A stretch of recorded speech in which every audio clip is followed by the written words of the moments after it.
Hey folks, Sarah here from Manager Tools, coming at you with one more throwback podcast. If you've been paying attention the last few weeks in Career Tools and Manager Tools, we've been re-releasing our series of podcasts on performance reviews. We started with preparing performance reviews for managers of their directs, then preparing your performance review, and today we conclude with our final installment, delivering the performance review. We hope that this visit into a critically important topic helps you give and receive better performance reviews this year. Not sure what to get for the professionals in your life this holiday season? Give them something that lasts, the gift of growth. Our Manager Tools memberships offer practical guidance and motivation for every stage of a career. Explore our membership options today at manager-tools.com/memberships. My guess is that delivering reviews is probably one of, if not the most stress-inducing, anxiety-producing events most managers go through each year. Only exceeded probably by getting laid off or laying someone else off.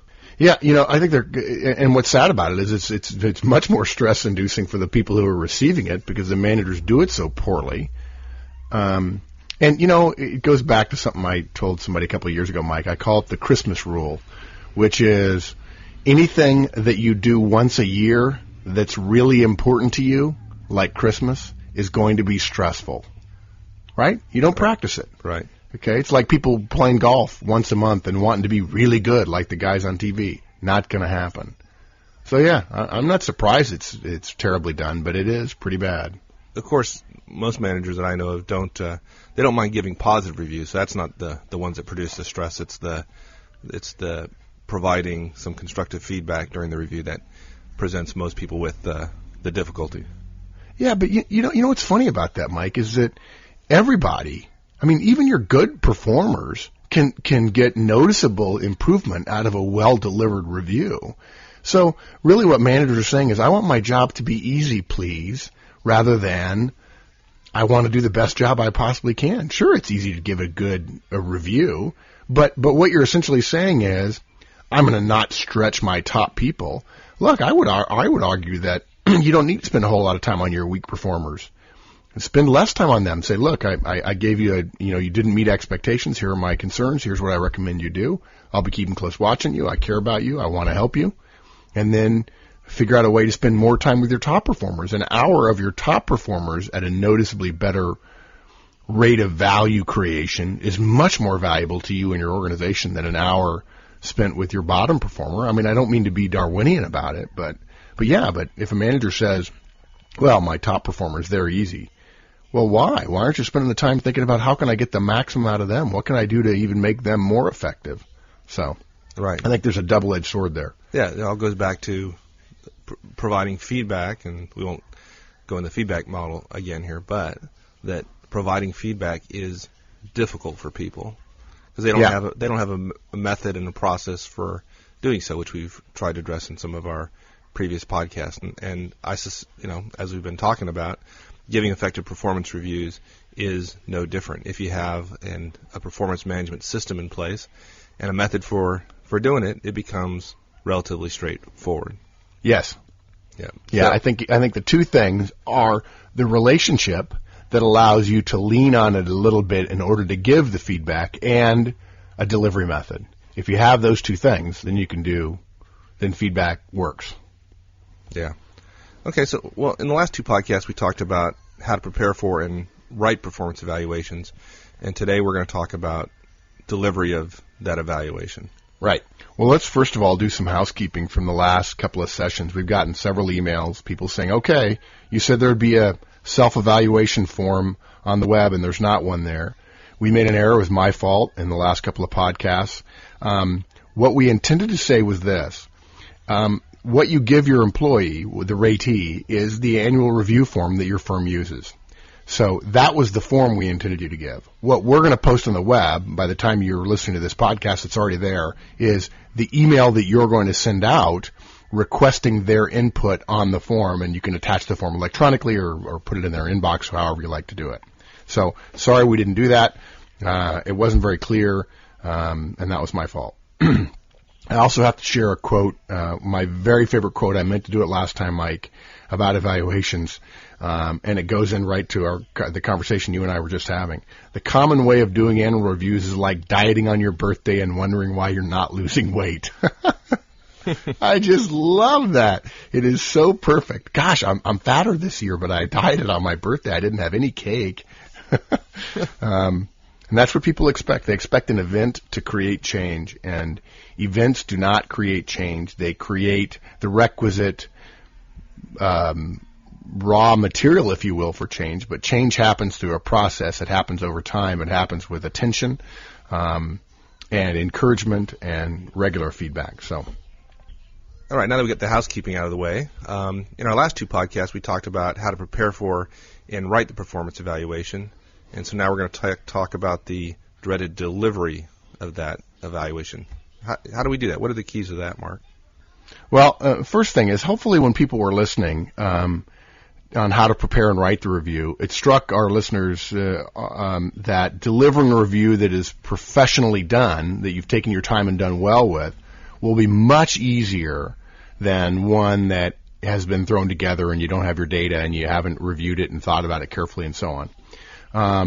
And I think an important point to make here, because now we're talking about the event that is generally done so poorly and is hated and dreaded and so on.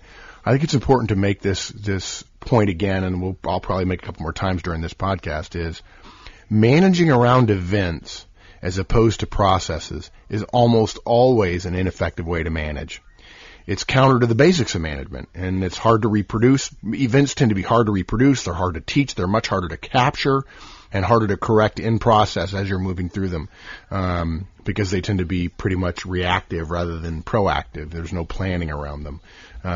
So I think it's important that people understand that what we're trying to do is take that event, the delivery of it, and minimize its importance by doing other things throughout the process that makes the delivery almost an aftermath that is easy. And certainly if you've been giving feedback and coaching and you've been giving quarterly reviews, the actual delivery of the final review at the end of the year is not going to be a cataclysmic event. People are going to be used to it. It's going to be boring. And that's what good management is, as we've said before. It's boring. It's anticlimactic. It's not appealing terribly, but it's terribly effective. But okay. We're also going to proceed, just another quick note here, we're going to proceed as if you've already done your prep work and you've written your review. That's what this cast is about, what you do after that. We're not going to assume that you've given quarterly reviews the way managers should, nor do you have necessarily a year's worth of data at your fingertips through one-on-ones and so on. We have assumed here that you have asked each ratee to complete an annual review form as a self-evaluation. And I want to make a point also about, well, I've got so many points at the start of this thing, Mike, you're probably going to kill me. I want to make a point about using the term ratee. I just put away, I had it on my last trip and I had it on my desk and reread it night before last. I just put away an article by Peter Drucker called "They're Not Employees, They're People." And so I don't want people to think that we have marginalize the person who's receiving this review as a ratee. We see them as people, believe me. I'm just using ratee to be very specific about the person to whom you're delivering the review. We're not trying to make them one-dimensional. We just use that phrase. We use that nomenclature to be clear about the actors in this little play that we're laying out. Okay? So, there's going to be several things you need to do around the delivery of an annual review, of a performance evaluation. The first is a pre-meeting email. Well, you'll send this out about a week in advance of the delivery meeting. We'll talk about it in a second. The next thing you're going to do is develop your core message, and that's around what is the primary idea that you want the ratee to leave the meeting with. You've also got to do logistical preparation, which is pretty simple by now. There's one thing you've got to do the day before the review. Hopefully some of you know what that is. We've got a list for you of what to bring to the review. There's a recommendation here about how to structure your delivery. There is an effective order to delivering these. We have a specific way we recommend you start in terms of a scripted opening, and it actually has 3 parts. And then we've got some suggestions about how to behave during the meeting. We can't recommend every single scripted step in the meeting because we don't know how your form works. But nevertheless, we think it's effective to give some simple tips on how to be perceived as a good listener, how to be a good communicator during the meeting. So there are 8 steps that we're going to walk through. Let's start with step 1, the pre-meeting email. Really simple. About a week before you meet with each RAT, we recommend you send them an email reminding them of the meeting and covering the basics. Okay, there's a sample of this on the web. In fact, you're going to hear me read through the sample because reading through it gives you a great understanding of how we structure the meeting itself. No matter what your human resources department sends out, whatever standard communications are sent in the form of the organization or whatever are absolutely insufficient. This is a mail from you to the individual confirming your meeting and talking about what you're going to do, which I guarantee you your human resource department is not training you to do. And that's okay. Human resources does good stuff. They're just not doing this. Remember, this is part of this evaluation, this delivery meeting, if you will, is part of the overall performance management process. If you send this mail out, it's yet another thing you're doing in advance of the meeting to make the employee feel like it's a part of the process, and thereby minimizing the impact, the emotional impact, the fear and dread, if you will, of the actual delivery meeting itself. It makes it much more about an ongoing effort at individual improvement rather than about me telling you how you did and how much money you're getting next year. Okay, and in this mail, you're just basically going to set the groundwork for the meeting and tell them what's going to happen and why. Here's a simple sample, and again, we're going to post this on the web for everybody. Dear Bob, this email is a reminder of our performance management meeting on date at time /at location X. I'm looking forward to sitting down with you and going over your year and talking about what we're going to do next year as well. Between now and then, I encourage you to review your self-evaluation. The day before our meeting, I will be giving you a copy of your review to go over before our meeting. I found that reading something in front of your boss for the first time is no fun at all, and I don't want to do that to you. This will give you a chance to find where we agree and disagree, and to take your time and to think clearly about any questions you might have. Your salary information will not be on the copy I give you the night before.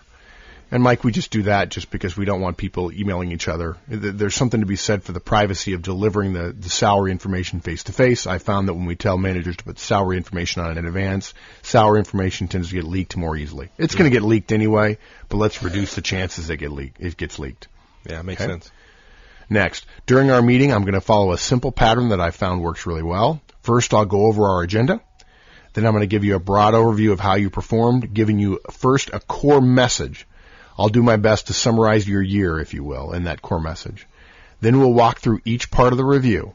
I'll start with areas that you and I agreed upon, and then move to areas where we disagreed. I found that makes for a little less tension in the meeting. When we've walked through the whole form, we'll discuss compensation changes. If there's time, I'll be happy to discuss the details of how our company administers annual compensation. And if you have any questions, I'll be happy to answer them. If I can't answer them, we'll get you to somebody in HR or finance to do that. Then we'll talk about our goals for next year. These will, of course, be affected by your evaluation, but I'd like you to come prepared to begin a discussion about them. I don't expect us to make it through all of your development planning for next year, but if we do, that's great. We have an hour scheduled.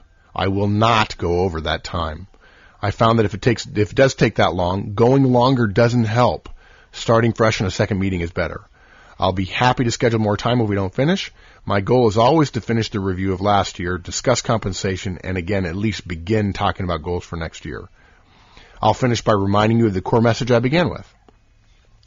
Please let me know you've received it and read this mail by replying to it simply. If for some reason you're thinking you may not be able to make this meeting, I encourage you to let me know now. While I urge you not to try to reschedule, if necessary, I may be able to be flexible. If you have any questions about the process, please just ask. Thanks, manager. And one thing I've found, Mike, is if you tell them, if you have any questions at all, please just ask. What happens is people ask about their review. So I've changed that to include, if you have any questions about the process, please just ask. You'll probably still get some questions from people, not about the process, but about their review. Hint, hint, can you tell me how I did? And the answer to that is no, because it's not enough just to tell them. It's important that you get every opportunity to give them an opportunity to improve. And the best way to do that is to maximize it in the meeting itself. Okay. Next step is developing your core message. This is the most important part of this podcast and delivering the review. It's the hardest thing you're going to do, but is absolutely the best, and it's the most overlooked. This is, I suspect that many people listening, after they get done hearing it, will say, wow, that makes it really simple. I feel much better about what I have to do now. It's not necessary that you actually wait until the week before the review to develop it. You could have done it a month ago. It doesn't have to follow the week in advance email we just sent out. However you want to do it is fine. Don't do it at the last minute. You need to think about this. The reason we need a core message is that the meeting you're going to have is the most emotionally charged meeting you can have with an employee whom you're retaining. Okay, they're more scared than they care to admit. You're probably not going to be as good at it as you want to be, so you're going to be a little bit nervous. They're nervous about how much of a raise they're going to get. For many years, I advised managers to just tell employees the salary increase they're going to get immediately, like in the first 2 minutes of the meeting, just to stop the buzzing in the employee's head that seems so widespread until they hear that number anyway. I've since learned that while there is buzzing in their heads before the number, there's buzzing in their heads afterwards, and that buzzing is in the form of calculations about what can I afford and what my take-home will be and those kind of things. All that said, one of Horstman's laws is that if you say something 7 times, half your people will say they heard it once. Because there's so much organizational sandpaper to fight through, it's best to boil any communication you have down to its bare essence and then repeat it over and over and over again. I think Churchill once was asked to give some advice on giving a speech. He says, come up with a good idea and then deliver it with a great whack, and then whack it again and then whack it one more time for good measure, something like that. So when it comes to this meeting, you better start with it, flesh it out with details, the core message, and then end with it if you want the Ray-T to remember anything from this meeting. Their heads are going to be buzzing. You must pick a core message and make sure that you have something you can hang your hat on when they walk out saying, okay, give me back the core message so I know that you got it. It would be a great idea to do that just to make sure everybody's got a clear understanding of how the meeting went rather than, well, I don't remember, but I got a 3% raise. That's not. If people say, well, I don't remember, but I got a 3% raise, you failed in delivering the annual review. Does the fact that they're not going to remember anything from this meeting therefore imply that this is not the place to be giving people detailed feedback on their performance? Kind of help me understand a little bit the message there, that we're giving people feedback on their performance. Obviously, it's a performance review. Yet they're not going to remember a lot out of this process. So where's the balance between providing feedback and not? Yeah, great. It's a great question. First of all, you're a manager. You're responsible to give feedback, period. Now's the time where you're giving them feedback. The fact that they're not going to hear all of it doesn't mean that you're off the hook. So let's be clear about that. Secondly, when you actually deliver feedback from the review, most of it's going to be written, and all you're going to be doing is pointing it out. None of this should be a surprise. The first time you do this, if you haven't been using the feedback model and you give them detailed feedback, people's heads are going to spin. I don't know what came first, the chicken or the egg. So you can either do it and expect their head to spin after this meeting and have them not hear it and then start doing feedback, or you can get them used to feedback in advance, and then when you give them feedback in this meeting, it should be tolerable. They should be able to hear it. They're going to be able to take away the review, and they're going to study it. I'm not saying they won't learn some stuff, but they're probably not going to learn a lot from you in the meeting. So I think that's important. That's why there's documentation, at least in part, so that they have a record of what you actually told them. Did I answer your question? Yeah, I mean, it strikes me that why this process is so difficult for most people is that a lot of managers believe that the annual review is the place that they do give feedback, and given what you said, that they won't remember anything coming out of it, it's terribly ineffective as a mechanism for doing that. Yeah. So. Oh, it is. Yeah, it is. That's why you have the core message. And the core message, as I'm about to share with you, is not about the details. It's about performance and what it means for the future. So let me cover that. The core message has 3 parts: the rating, the result, and its ramifications. Now, I admit I chose that last word just to complete the alliteration, RRR. This is the 3 R's. But you'll just have to accept it. If you want to use a different word, use whatever word you like, whatever word works for you. By rating, what we mean is their overall score on however your organization rates people. It could be met expectations, it could be superior, it could be top 10%, it could be failing to meet, it could be below standard, whatever. Wherever you are, your firm has a final ranking or overall title, most likely, that each employee gets, we're betting. If they don't, use your best judgment and come up with an adjective or two, or an adjective or a two-word phrase that captures this ratee's performance relative to whatever standard you want to come up with. So that's what you start with. Next comes the result. I really believe this is a distinct advantage for those of you who are listening. Essentially, this is where you tell the ratee what you believe their performance earned them in terms of their career and their job/position. Okay? Another way of thinking about it is, okay, you did this well. Here's what this means in terms of your job and your responsibilities. Now, there are 4 primary result classifications: promotion, vertical growth, horizontal growth, and no change. Let's cover each one, and then I'll briefly touch on some special cases that exist.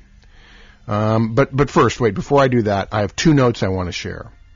First, generally, these 4 result classifications we're talking about relate to the kind of evaluation ratings most companies have. If someone were considered superior or some equivalent high-level evaluation category, promotion might be a possible outcome. On the other hand, it's possible you could get a result of promotion even though you have just met expectations, as an example. The results do not follow precisely the ratings in every case. Heck, some companies have 8 or 9 or 10 ratings. There are plenty of cases where someone who meets expectations and you recommend them for promotion, or where someone who is clearly superior has no change or gets only vertical or horizontal growth. It depends on you, your analysis of their situation, them, your company, career, and so on. Do not assume that there's a linear one-to-one relationship to any company's ratings. There's not. You could easily have 3 or 4 different possible results with each given rating, depending upon where they are in their career and jobs and promotion and the industry you're in and so on. Whether there's a recession, all kinds of things. Okay, second note. Hopefully you see the power of this technique in terms of communicating your core message. I've really seen it, Mike. I've seen it fundamentally change the way a review happens from how much am I going to get in pay next year to here's how you did, here's what that got you, and here's what that means for next year.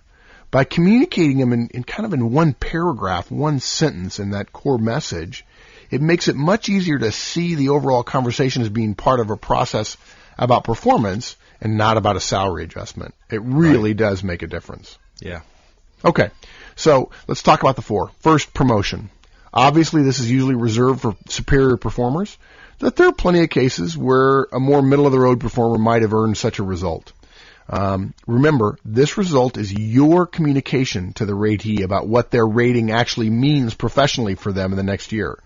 It's possible that you can't by yourself promote them, and all this would mean that you believe they're ready. In other words, if you gave them that promotion result, you believe they're ready, and you'll work with them, your boss, and HR probably, to find a suitable position to promote them into. Yes, it's possible you could be setting yourself up for failure here.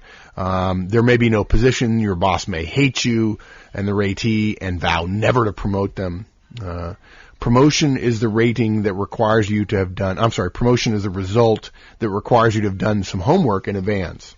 Ideally, talk to your HR rep and your own manager about what the opportunities are and how to go about getting your employee what they deserve. And, try to remember that your primary role is to speak not for the ratee, but rather for the organization. You're a manager. There may be great people working for you that deserve a promotion that you know darn well is very unlikely. It may be politically possible to give them a promote result and be clear with them about the uphill battle in front of you in terms of making it happen because of politics, because of structure, because of economics, whatever the case might be. And one more thing about promotion. This result doesn't mean you're going to promote this person immediately. You're saying they're ready now or they will be ready during the next year, and you want to be clear with them now that you want to get them promoted during the coming year, and there may be some work you have to do. And the sooner they know that you're planning on doing it, the sooner they're going to help you get there. Yeah, and I think it's a very valuable conversation. I found in the past that once you've had that conversation with somebody, it frees the individual up to then focus on helping you over the course of the next year make the case to the rest of the organization that they're ready to be promoted. Yeah, they behave differently, don't they? They do. Yeah. Absolutely. Yeah, they all of a sudden they get smarter. It's weird. They're willing to take guidance much more easily. They're much more open. They just tend to be better. It's like the Pygmalion. Yeah. On the other hand, you've got to be pretty clear in your mind that you're committed to making this happen prior to making that statement. Because once you say it, people have an expectation, and I've seen it work the other way, which is the statement's been made, and then 2 years later they're still not promoted, and that results in lots of negative behavior in the future. So it's a strong statement and ought to be considered carefully. Yes, carefully. Yeah, deliberately. Yeah. Okay, next, vertical growth. This is a result for somebody who's done their job well, obviously, and you want to give them more responsibilities in the areas they're already working in. Usually this would mean you delegating more work in their area to them versus doing it yourself. In other words, something that you've held on to that they could do, now you're going to give it to them, that was maybe at your level, but now you feel like it could be at their level. It might mean giving them some of your leadership tasks, running meetings or administration or reporting. It depends on the job, of course, but usually this results happen after you've already done some horizontal or broadening growth with a ratee previously. And both vertical and horizontal growth, Mike, obviously are very job dependent. And I generally think that what might be an ideal progression is in the first year somebody does their job well and they get a met expectations, so you give them a no change. And then after a year or two, you think, boy, this person's got their job down. I want to give them more to do, because there's always going to be more to do coming down from the top. And so you grow them horizontally. Then after a year of that or so, you give them some vertical growth. You increase the kind of stuff that they have that has a higher level of visibility. And the last thing is they're ready for promotion. So that's a way to think about changing from, I don't really have anything different for you, just keep doing your job well, into, hey, there's a number of different ways I can come at this person. And if they've been given horizontal growth for a couple of years and you say no change, and they know that other people have been given vertical growth after that, they might see that as, well, I'm doing well, but not as well as my manager might believe I could if I was putting in my best effort. So I'm sorry I got off track there. The next one is horizontal growth. And this is for somebody you want to broaden their responsibilities by giving them additional tasks in areas that they're not presently active. Maybe if your team possesses 5 different types of insurance claims, you'll ask them to learn about an additional one to the 2 they're already working on. Maybe it means asking them to cross-train with another team member on something, or strengthen the team for personnel strains that may come up. It might mean just getting a new employee to the complete portfolio of their job. You start them out in a small subset of it, and gradually over the course of the first couple of years, you give them horizontal growth until they understand the job completely. Again, this is highly job dependent. Again, this is usually the first step on the path to an ultimate promotion, is to broaden somebody's job. And the last one, in terms of the 4 primary ones, is no change. I used to call this result classification, steady state. And I've changed it to no change because I think steady state suggests that where this ratee is okay. And I think the world has changed enough, Mike, that I want the employee to understand that staying for several years at no change, when the world seems to be spinning ever faster and change is a given and so on, it's probably an untenable position to stake their future on. In fact, in probably the second year of a no change result, I might bluntly tell the employee that one more year is probably all they can afford before they consider broadening their contribution. And yeah, there are exceptions to that rule. I don't mean to suggest this is a dark mark saying 3 years and they're out. This is not an up or out recommendation necessarily. But I think it's okay to say no change. I think there's a positive there. You didn't, you did everything I asked you to do, but there's going to be no change in your responsibilities. If you're thinking you're going to get more to do, I'm not seeing it. You're going to have to do something more to prove that to me. Does that make sense to you, Mike? I mean, yeah, that makes a lot of sense. It's a subtle change, but I've seen I've seen some managers get some good traction with it. Okay, now, what about the other areas? And there are 3 of them: reduce, demote, and terminate. I have found that these are so unique to companies, and we're going to discuss each of these situations later in different podcasts. Usually managers don't wait for an annual review to cover them, or at least we hope they don't wait till the annual review. Reduce simply means reducing somebody's responsibilities. Demoting actually means moving them down the organization. It happens. And then terminate obviously is very clear. So we've covered the ranking and the result. What about ramifications? That third R in the alliteration. Ramifications are really just the broad outlines of what you and the employee are going to do next year based on the result, giving a little bit more details to the result. Now, key point here. You don't necessarily go into the details of ramifications in your initial delivery of the core message when you start off the meeting after you go through the agenda and so on with it. If you figured out what the promotion must be or what specifically must be broadened, of course you state that, okay? If not, you simply identify the need to discuss the ramifications, the results, if you will, further in the planning portion of the evaluation discussion. Again, it's highly dependent upon your organization, but in general, ramifications of a promotion result are discussing what jobs are right for the raidee, what jobs she might be interested in, what career aspirations does he have, which jobs best help get him there, whom do we need to talk to about making it happen, are there relationships we need to foster so that we'll have help from the other side of the table. Ramifications for vertical or horizontal growth are talking about what parts of their job are going to change and how, and considering a timeline and perhaps deliverables around the change. In some cases, you're going to know exactly what you want them to broaden or deepen in terms of their skills, and so you're going to be able to talk about those initially, but you don't necessarily have to. It may change as you engage in a dialogue during the last part of the meeting, where you have a discussion. Okay. Even in the case of a no change result, I recommend you make it clear that you want performance improvement. You can do that. You can say, look, I'd like to see better numbers here or better numbers there.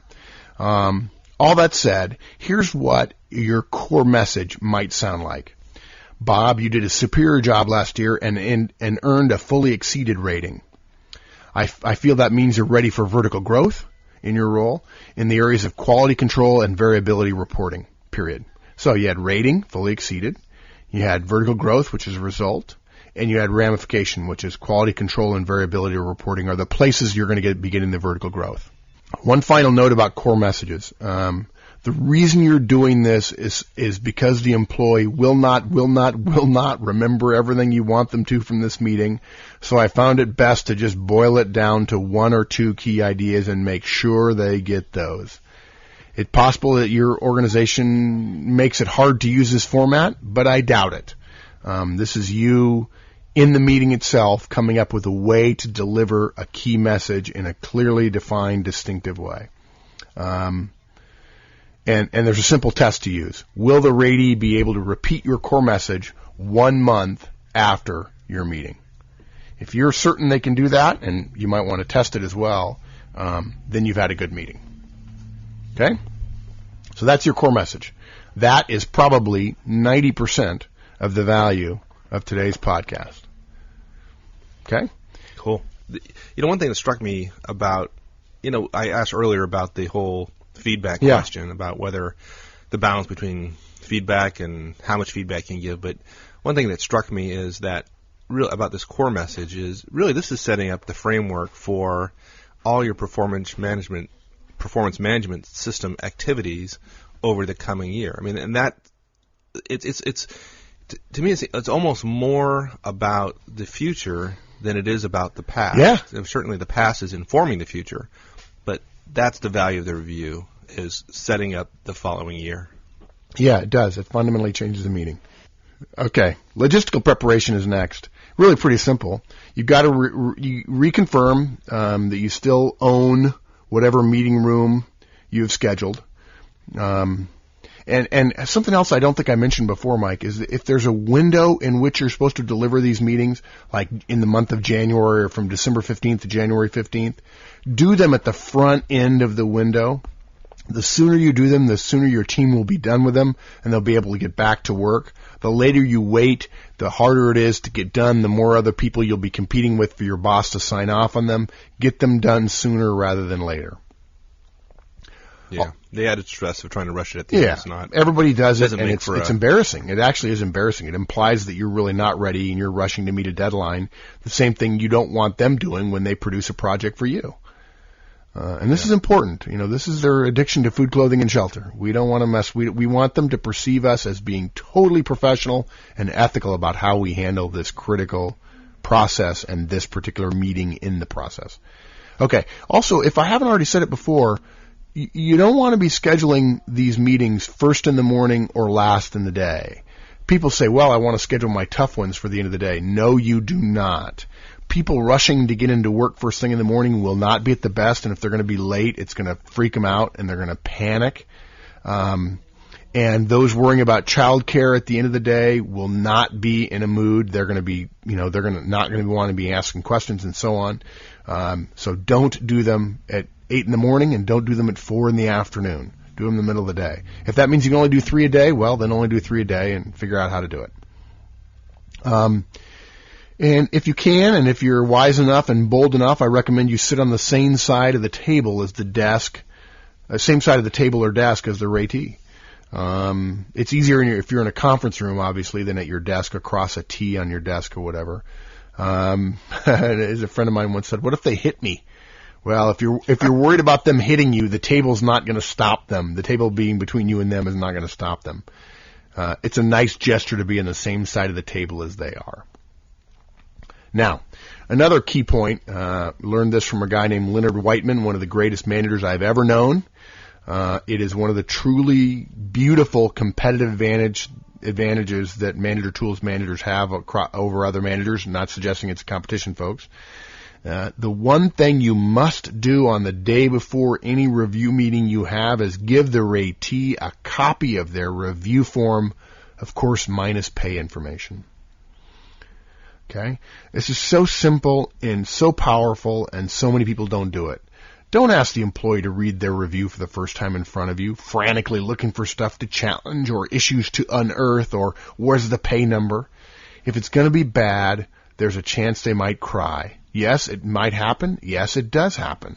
Why make them do that in front of you? Why make them have their entire emotional lifespan play out in 30 seconds or 1 minute in front of you? Regardless of whether it's good or bad, the most important point you want to communicate, your core message, is going to get lost if they're not focusing on you during the meeting because they're so busy trying to read between the lines and understand what it was that you did. Don't give it to them first thing in the morning, or they'll come to you with questions during the day, and you'll end up giving them the review in the course of the day before it's supposed to actually be delivered during the meeting. End of the day is the ideal time. Go to their desk, hand it to them in a file folder, ask them to wait to read it until they get home, to avoid anybody else looking over their shoulder or them dying to share it with other people, and remind them of when and where you're going to have it tomorrow, have the meeting tomorrow. Simple, that's it. Okay. Yeah, it's interesting because I think some managers actually, God, I hate to say this, but actually will resist giving the review to the employee, the ratee, prior to the meeting, the day before the meeting, because they actually don't feel prepared for the review and are worried about the ratee coming to the review with an agenda. Yeah. Like it's almost as if they want to surprise the ratee. Yeah, I got to tell you, that is a dirty little secret. You're right. And there are people going, oh my gosh, I know what's going to happen. They're going to come in with questions. Yes, thank God they're going to come with questions. This is not a chance to beat them over the head with a blunt instrument and to keep them from engaging in dialogue. Why not engage them in dialogue? If you've given them a bad review, you want them talking. Now, maybe you think they've got 20 reasons why you're wrong, but if you've done your homework and you come to the meeting with all the things we tell you to come here in just a second, then you're going to be able to refute any concern that they may have and reinforce all the points that they agree with. Yeah, I suspect there's some listeners right now who would expected this podcast to make giving reviews easy. And in a sense, you're giving folks a process for doing so that eases the burden to give an effective review. But giving an effective review is hard work. There's a lot of work involved in getting prepared for a review. So some people might be actually going like, oh man, this is more work than Yeah, I well, wanted. you know what that goes to, Mike, is that goes to our assumption about management. We believe management is an ethical profession. Okay? Brain surgery is hard too. You know, you get paid a lot of money, and gosh, I'd like to be a brain surgeon. Well, you got to go through a lot of hard work in order to get there, and then, yeah, you get paid a lot, but you earn every dime. Yeah, it is hard work to do this well. If you hear this stuff and go, gosh, this is going to be hard, then you may not have what it takes to be a manager for the rest of your life. If you hear this stuff and say, you know, wow, this is going to make things better, it's going to be tough for me, but after you get done, after you do this a few times, it will become easy because it'll be your way of dealing with it rather than a fire drill every dang year. It's just a matter of seeing it as a professional obligation and stepping up and doing it the right way. Well, I suspect 99.9% of our listeners don't fall into the category of people who aren't willing to put the There work you in. go. You know, they're listening to our podcast every week. They're going to the trouble of downloading, listening to the web, so they've already dedicated themselves to improving their management skills. So yes, and they're catching every error I make, which I truly appreciate. I love it when people say, "Hey, you said you're going to have something on the web about this, and I haven't found it." I'm like, gosh, we said that wrong on the podcast. What do you bring to the review? 2 copies of the review form, one for you, one for them. This is the one with the salary information on it, by the way. And the reason for that is they may get up and walk around with it. And if they start asking you questions from the review while they're walking around with it, if you don't have a copy for you, it's going to be awkward. Okay? 2 copies of their self-appraisal, one for you and one for them. They'll forget it, trust me. Okay? You can compare what they had to what you had. Your supporting materials, which would be a job description, in case you want to go back to it, have it there just in case. Their objectives for the year, any files that you want to have from their work during the year, any work materials from their year, any reports or projects, things like that.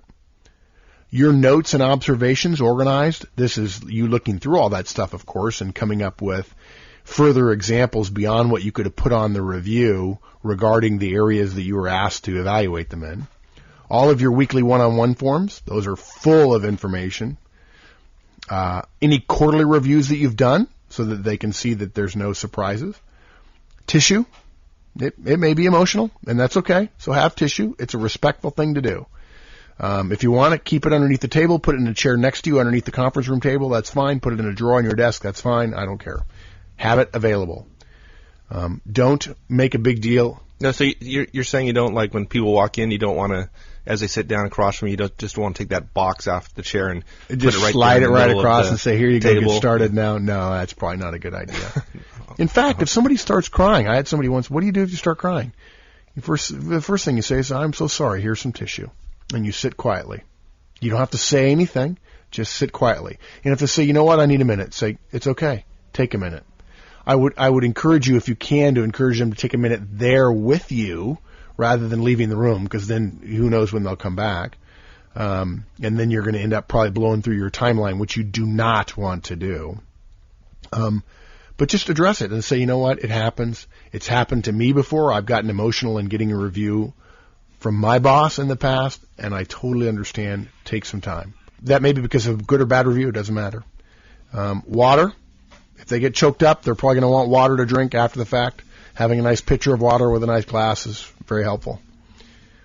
And then a watch or a clock. I like a clock that you can put on the table that you both can see. The ratee will naturally self-regulate if they look at the same clock that you do. If they don't know that you can see the clock they're looking at, they may not think that you know what time it is, and so they'll take as much time as they possibly can get. Yeah, I'd recommend it not be one of those chess clocks. Yeah. That would send Yeah, that's that's good. And again, there's nothing wrong with cutting the meeting off after an hour. You're not going to be terribly effective in the next hour of your meeting. End it at an hour and reschedule for more time.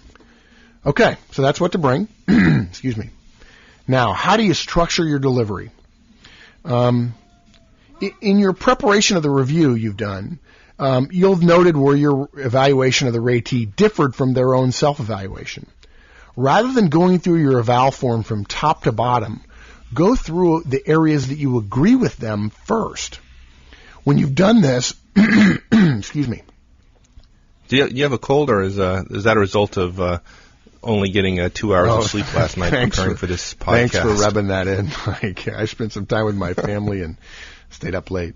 I think it's important people understand that the effort you put into it. This is good. That's good stuff. I'm glad people are benefiting from it.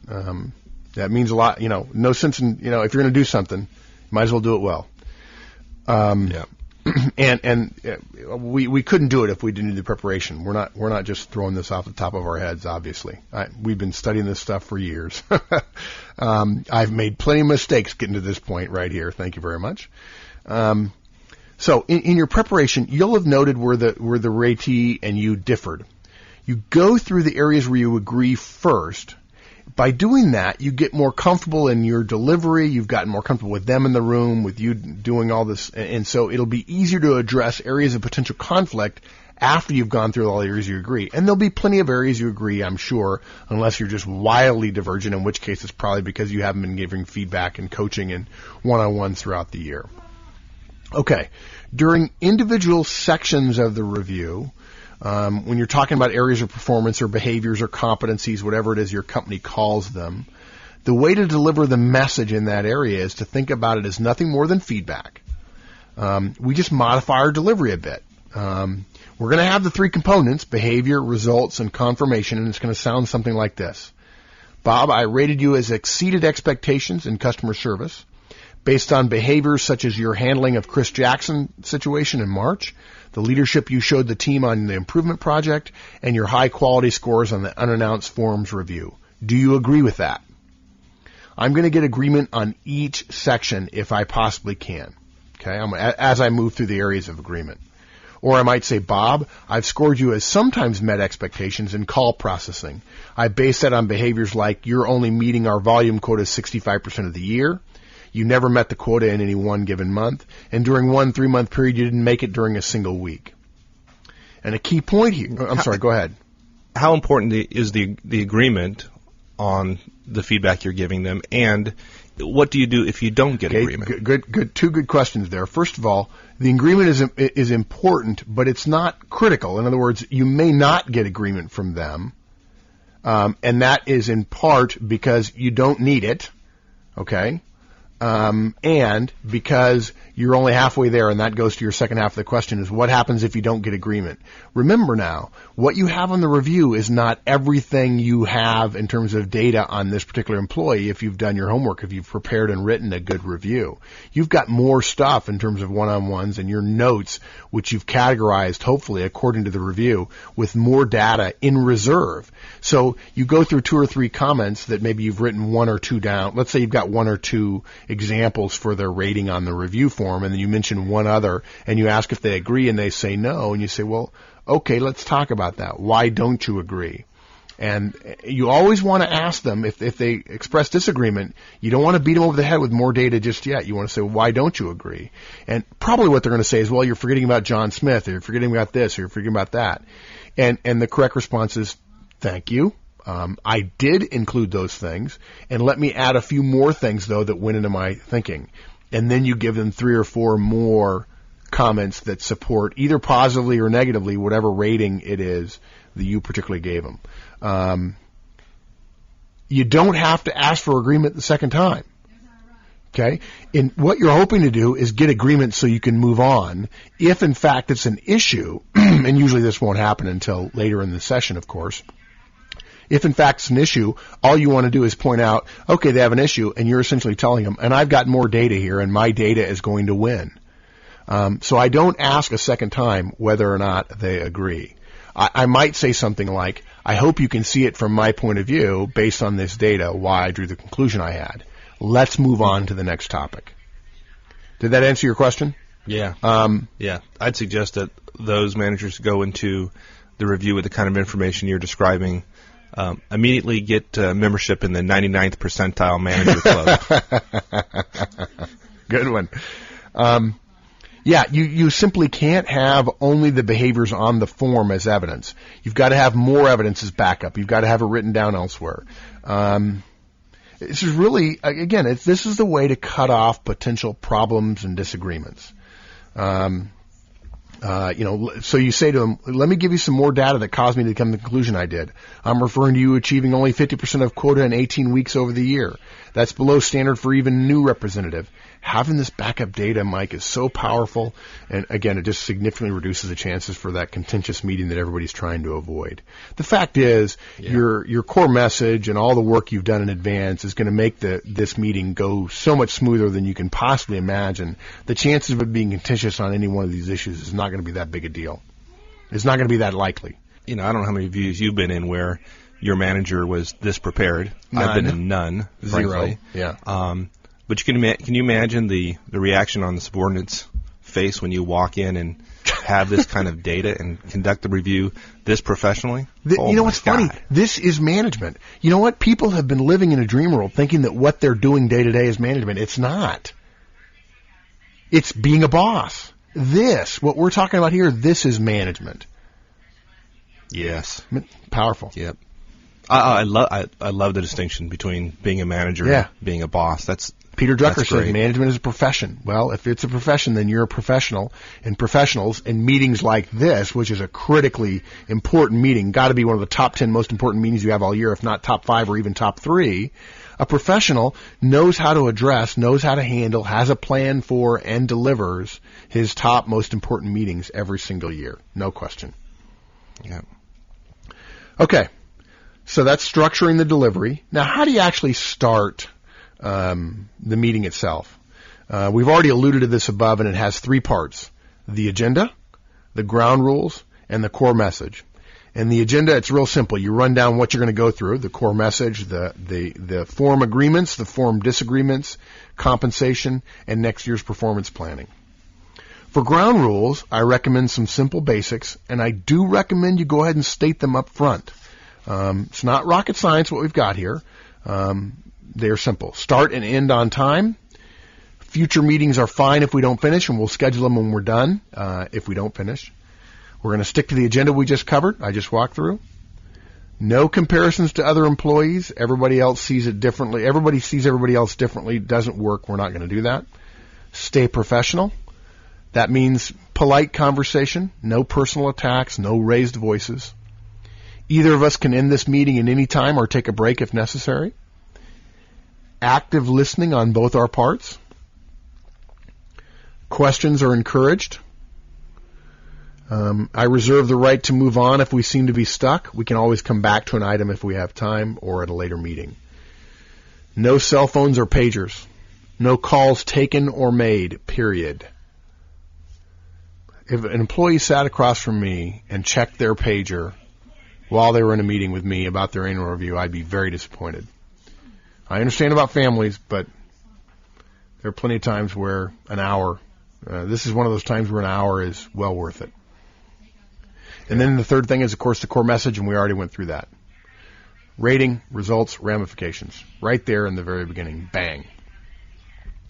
Okay, the last thing we're going to talk about is how to behave, Mike. And again, we're really getting into the subtleties of each manager, the company, the form, and everything else. But we do have some general recommendations. Simple. Smiling, using first names, very, very powerful. Okay? I would add to that if you go into this believing it's going to be okay, and that no matter what happens, even if the employee threatens your life, you smile and you say, I'm sorry you feel that way, or I'm sure we're going to get through this. If you stay cool, calm, and collected no matter what, and don't kid yourself, managers, you're responsible for how you feel. The employee doesn't make you feel anything.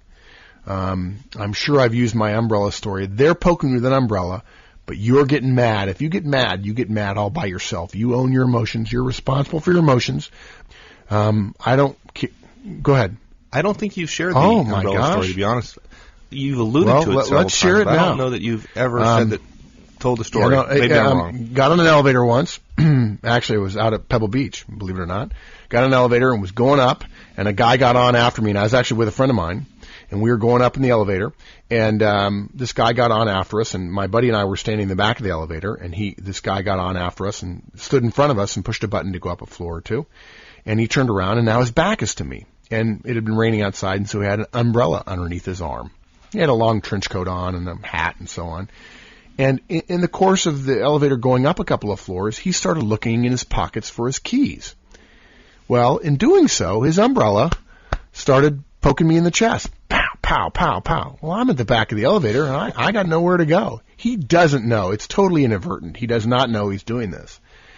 And I look at my buddy kind of raising my eyebrows like, can you believe this guy? And he's like, hey, I'm kind of glad it's not me. Sorry, buddy. And I'm getting ready to tap this guy on the shoulder to say, hey, man, I don't know if you know this, but you're knocking the crud out of me with your umbrella. And the door opens and he gets off. And I turned to my buddy and I said, man, that guy made me mad. And my buddy said something I'll never forget. He said, no, he didn't. He poked you with an umbrella. You got mad all by yourself. And the point of that is, if the employee screams at you, and I remember there's a movie called Roadhouse that stars, Patrick Swayze. And in it, there's a part where he's coaching the bouncers. He's the cooler in a bar, and he's coaching the bouncers. And one of them says, he says, be nice, no matter what, be nice. And one of them says, what if they call my mother a name? And he looks right back at the guy and says, well, is she?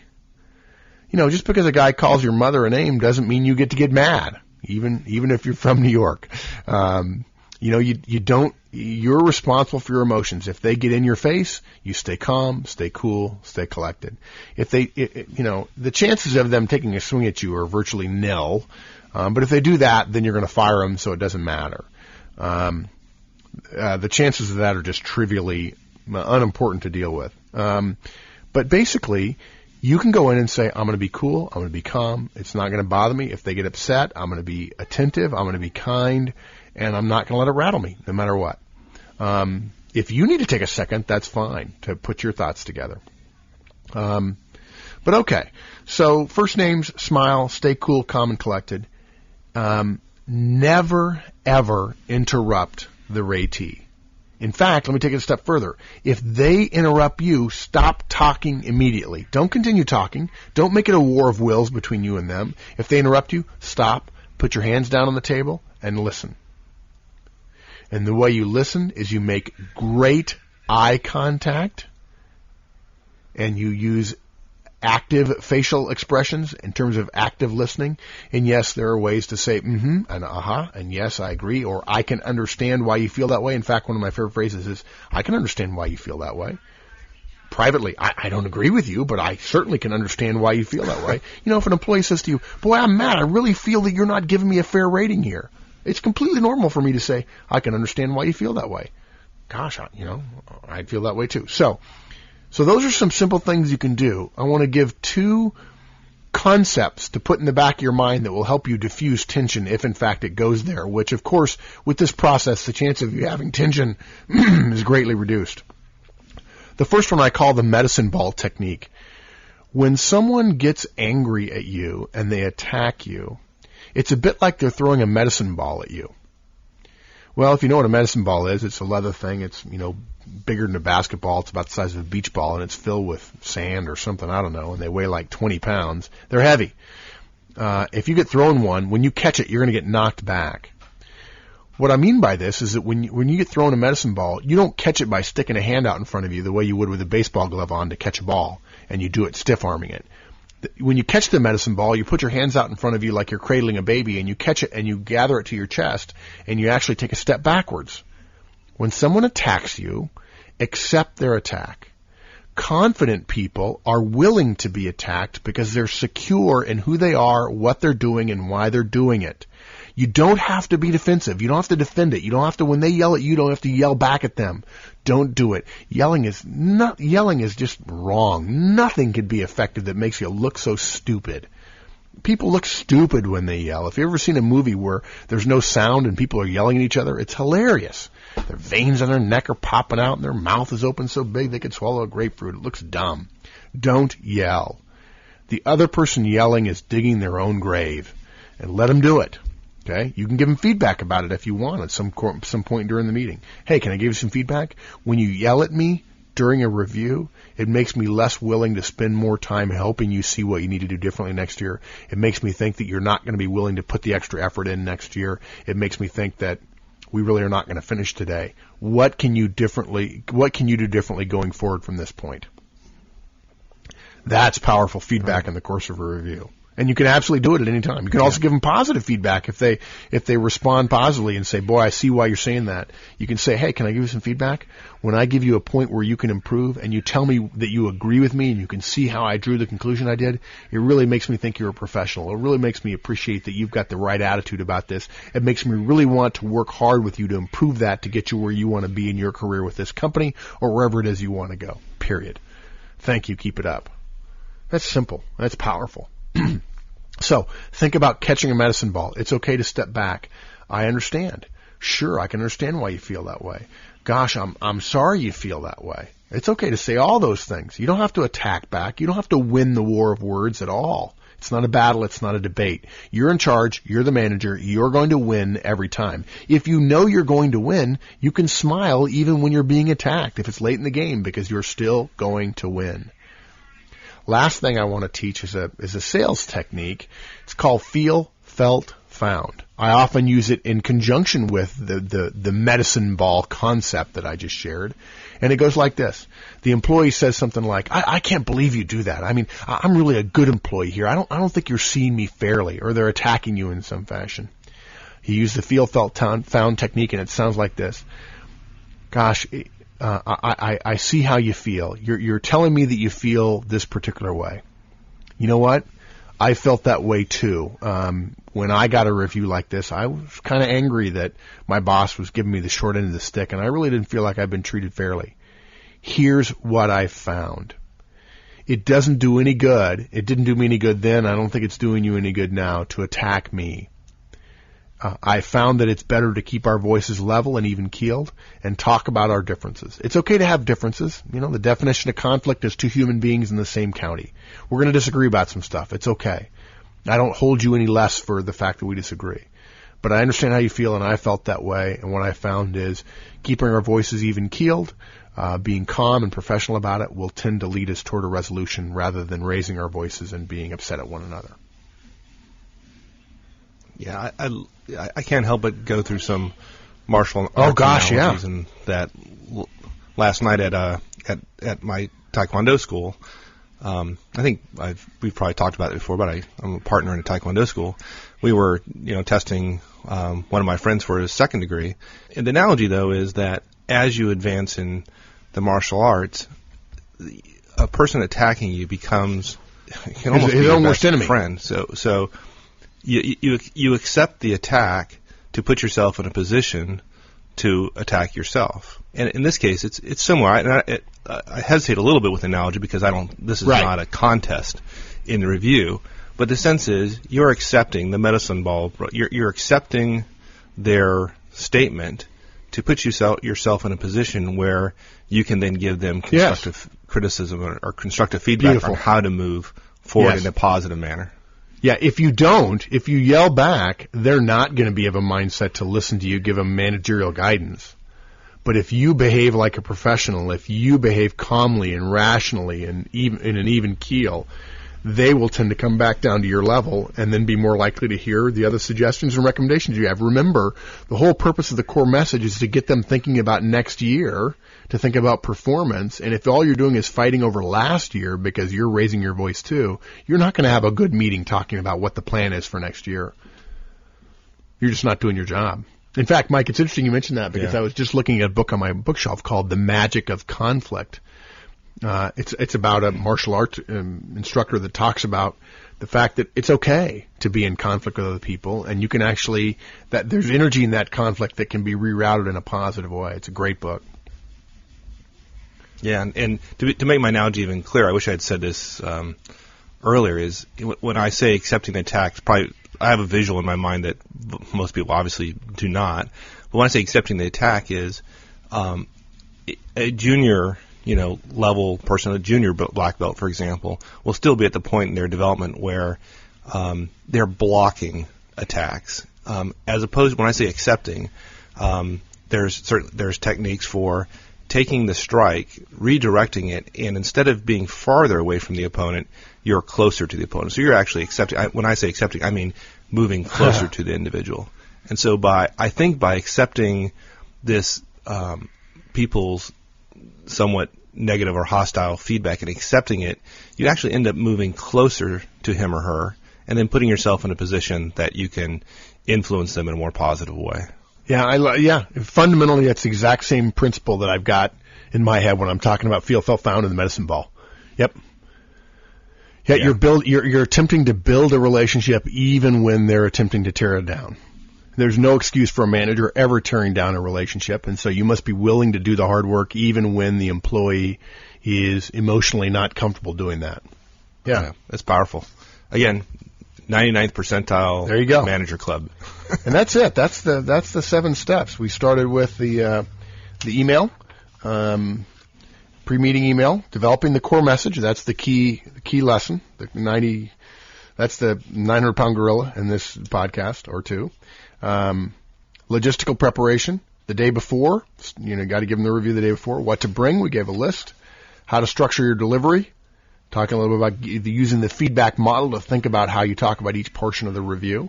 How to start in terms of kicking off the agenda, and how to behave during the meeting.